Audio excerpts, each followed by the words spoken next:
A strange paradox that emerges when people value happiness is that they end up more likely to become depressed. It's not because happiness has adverse connotations. It seems to appear a problem in the pursuit of happiness, as if it were an ever-moving destination that we could never stabilize. This paradoxical finding may stem from people setting impossibly high standards, over-monitor their happiness and misunderstand what will make them truly happy. Each of us will have a different view and understanding of happiness.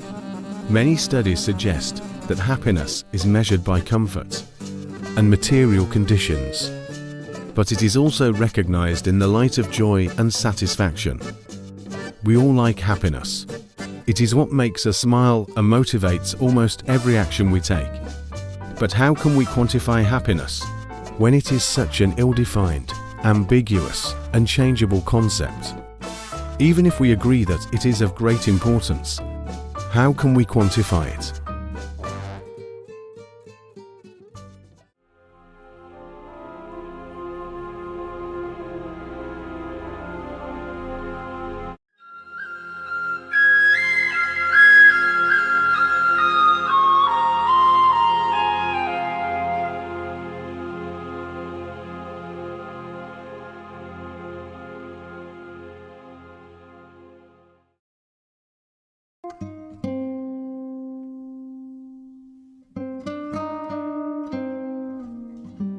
The ancient Greeks had quite a few different words to describe different types of happiness.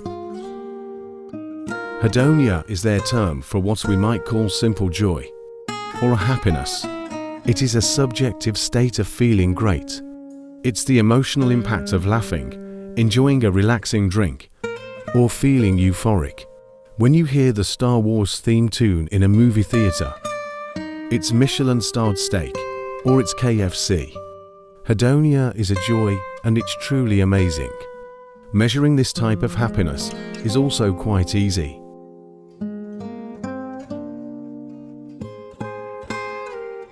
For Aristotle, eudaimonia is a life of abundance and prosperity. It is one of moral excellence, duty, and virtue. It may be related to or accompanied by pleasure, but it is not sought. Eudaimonic happiness means the growth of the soul and doing what you were supposed to do as a human being. According to classicist and author Edith Hall, a closer translation might be welfare. It is an intense state of being built and motivated to do things well. Measuring happiness like this is much more difficult.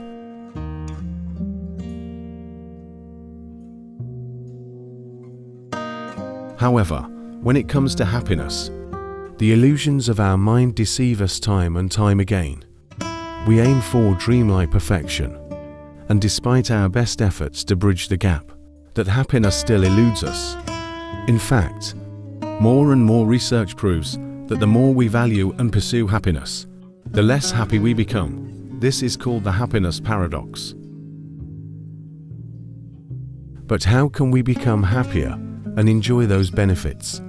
If we cannot directly pursue happiness, research shows there is a way, but first, we need to understand why the pursuit of happiness is so counterproductive.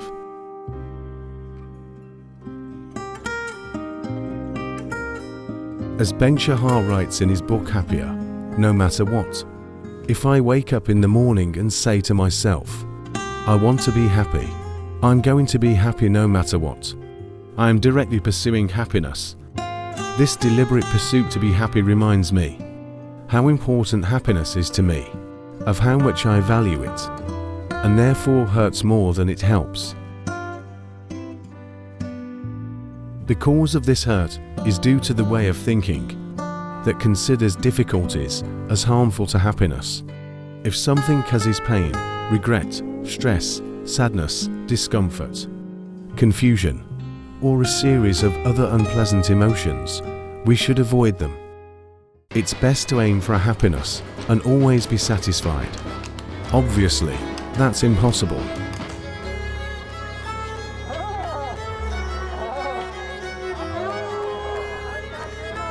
Emotional pain is not the same as trans fats, so it's hard to cut them out of our lives. Painful emotions will sometimes suddenly surprise us, and when they happen, people who consider happiness as a lifelong pursuit will easily feel defeated and completely depressed. If they were truly happy, their reason would not encounter such chaotic emotions. If they are truly happy, then they will be happy.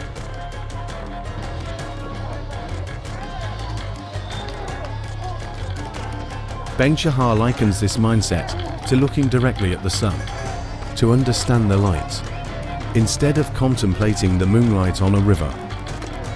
This approach can not only be painful, but also blind us to the very thing we are trying to find.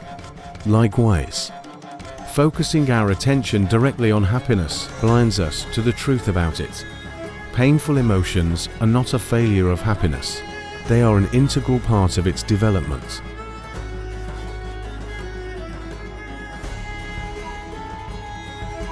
One of the three mechanisms that demonstrate how valuing and pursuing happiness is ultimately counterproductive is, people tend to set high standards for their happiness. They may crave intense levels of happiness, or feel happy more often than they actually are. Either way, those unreasonable expectations lead to disappointment, both in themselves and in their lives.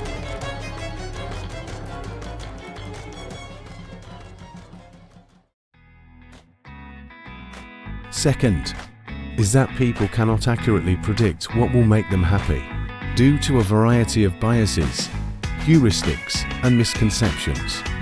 It is indeed a misconception that happiness lies in the goal, not through the means. For example, many people choose diet and exercise to achieve their ideal weight, but because such habits seem torturous and unsustainable, they are quickly abandoned. The result is not happiness, but a feeling of depression and failure.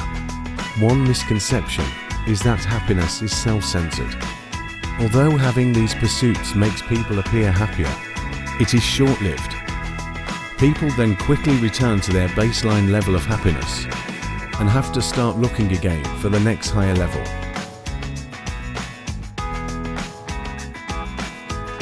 The final mechanism is self-monitoring. People who value happiness tend to monitor their experiences excessively, which leads to less satisfaction overall. These three false happiness mechanisms have one thing in common. They emphasize, value, and pursue happiness as a direct goal. The way to solve this problem, according to Ben Shahar, is to pursue happiness indirectly. We can start by pursuing pleasant means.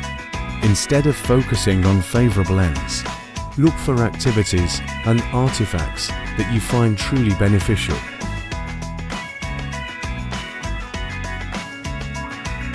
Feeling intrinsically rewarded doesn't just make you happier in the moment, but also makes your pursuits more sustainable throughout your life. And if possible, let us pay attention to our attention.